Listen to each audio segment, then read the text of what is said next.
we're going to read How the Grinch Stole Christmas. We have our buddy here. He can't wait to hear. So let's see. How the Grinch Stole Christmas by Dr. Seuss. And we want to thank the publishers, Random House, for letting us read this book today. So let's see. Every Who down in Whoville liked Christmas a lot.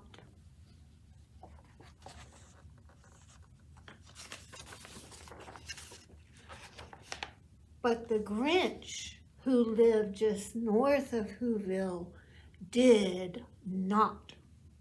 The Grinch hated Christmas, the whole Christmas season. Now please don't ask why. No one quite knows the reason. It could be his head wasn't screwed on just right. It could be perhaps that his shoes were too tight.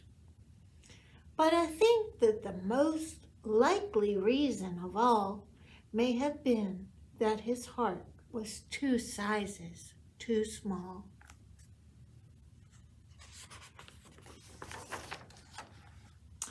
But whatever the reason, his heart or his shoes, he stood there on Christmas Eve, hating the Whos, staring down from his cave with a sour, Grinchy frown at the warm lighted windows below in their town.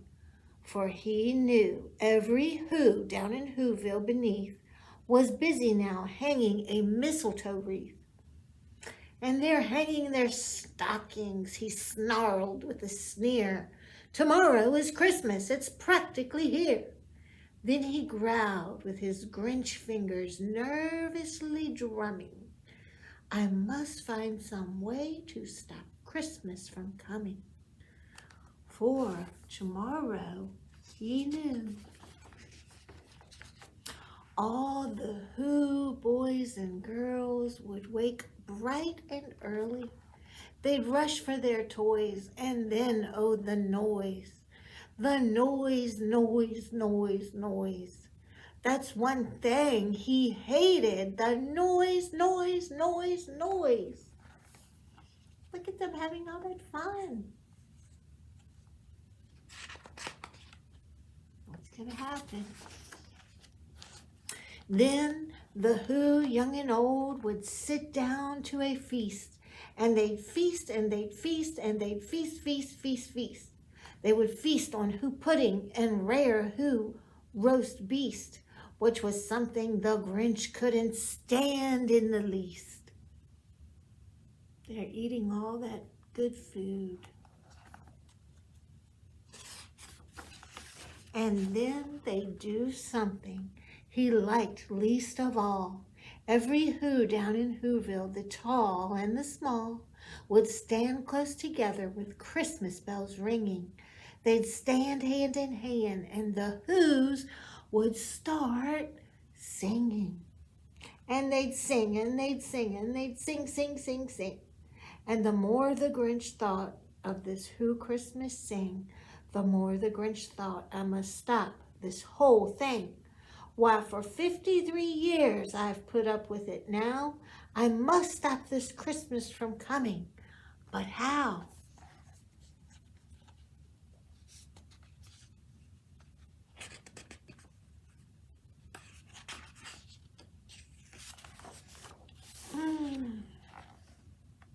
Then he got an idea. An awful idea. The Grinch got a wonderful, awful idea.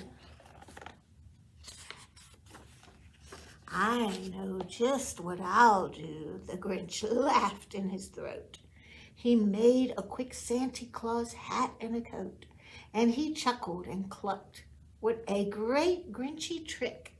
With this coat and hat, I'll look just like Saint Nick. All I need is a reindeer. The Grinch looked around, but since reindeer were scarce, there were none to be found. Did that stop the old Grinch? No. The Grinch simply said, if I can't find a reindeer, I'll make one instead. So he called his dog Max, and he took some needle and thread and tied a big horn on the top of his head.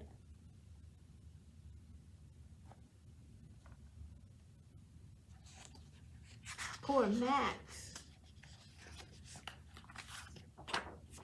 Then he loaded some bags and some old empty sacks on a ramshackle sleigh, and he hitched up old Max. Then the Grinch said, "Giddy up," and the sleigh started down toward the homes where the Whos lay a snooze in their town.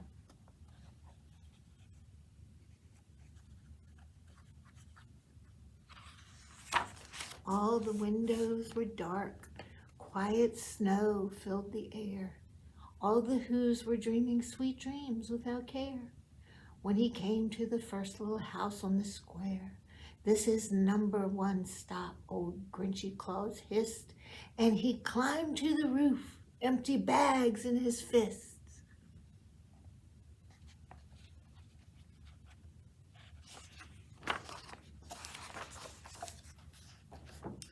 Then he slid down the chimney, a rather tight pinch. But if Santa could do it, then so could the Grinch. He got stuck only once for a moment or two. Then he stuck his head out of the fireplace flue, where the little Whos' stockings all hung in a row. "These stockings," he grinned, "are the first things to go."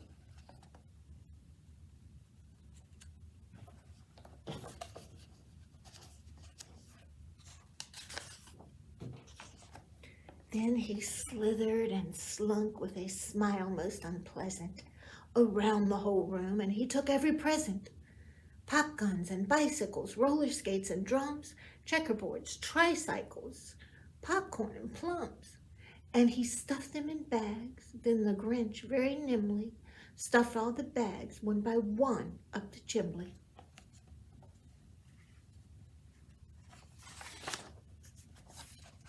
Then he slunk to the icebox. He took the Who's feast. He took the Who pudding. He took the roast beast. He cleaned out that icebox as quick as a flash. Why, that Grinch even took a last can of Who hash.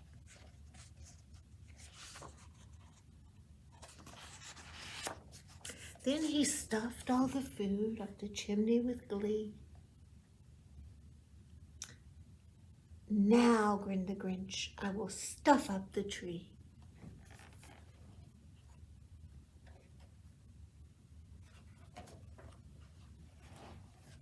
And the Grinch grabbed the tree and he started to shove, when he heard a small sound like the coo of a dove. He turned around fast and he saw a small Who, little Cindy Lou Who was not more than 2. The Grinch had been caught by this tiny Who daughter who'd got out of bed for a cup of cold water. She started at the Grinch and said, "Santa Claus, why are you taking our Christmas tree? Why?" That is a good question. But you know, that old Grinch was so smart and so slick. He thought up a lie, and he thought it up quick. "Why, my sweet little tot," the fake Santa Claus lied, "there's a light on this tree that won't light on one side. So I'm taking it home to my workshop, my dear. I'll fix it up there. Then I'll bring it back here." And his fib fooled the child. Then he patted her head, he got her a drink, and he sent her to bed. When Cindy Lou Who went to bed with her cup, he went to the chimney and stuffed the tree out.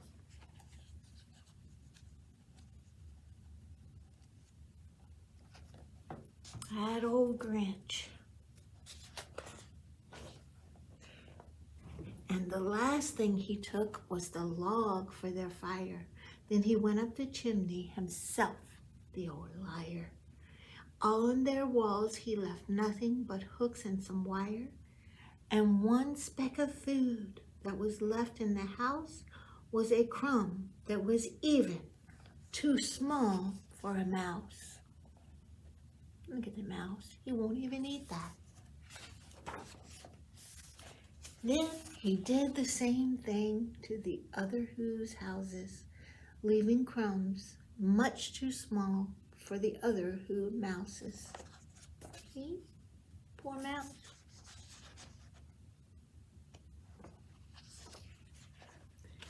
It was 15:15 dawn, all the Who's still abed, all the Who's still a-snooze when he packed up his sled. Packed it up with their presents, the ribbons, the wrappings, the tags and the tinsel, the trimmings, the trappings. Look at all their stuff.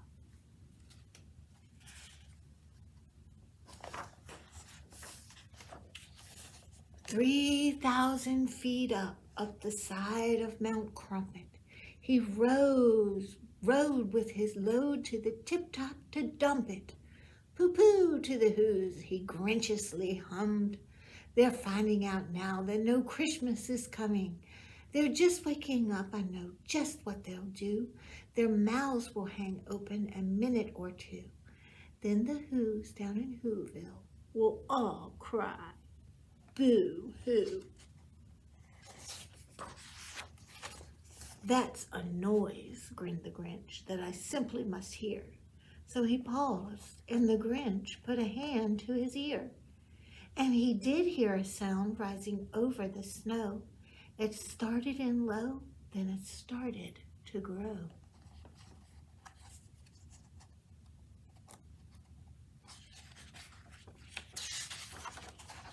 But wait, the sound wasn't sad. Why, the sound sounded merry. It couldn't be so. But it was merry, very. He stared down at Whoville. The Grinch popped his eyes, then he shook. What he saw was a shocking surprise.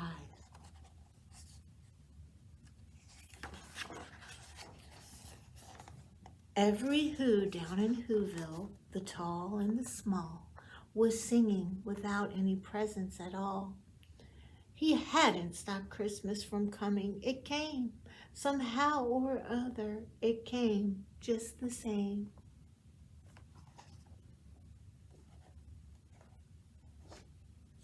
And the Grinch, with his Grinch feet ice cold in the snow, stood puzzling and puzzling. How could it be so?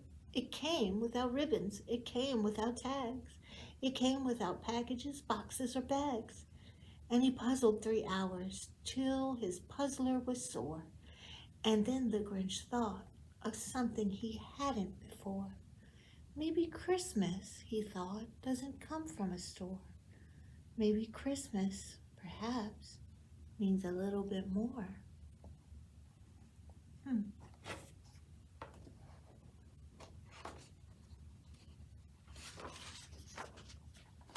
what happened then?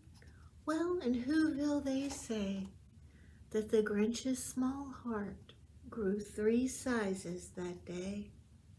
The minute his heart didn't feel quite so tight, he whizzed with his load through the bright morning light, and he bought all the toys, all the food for the feast, and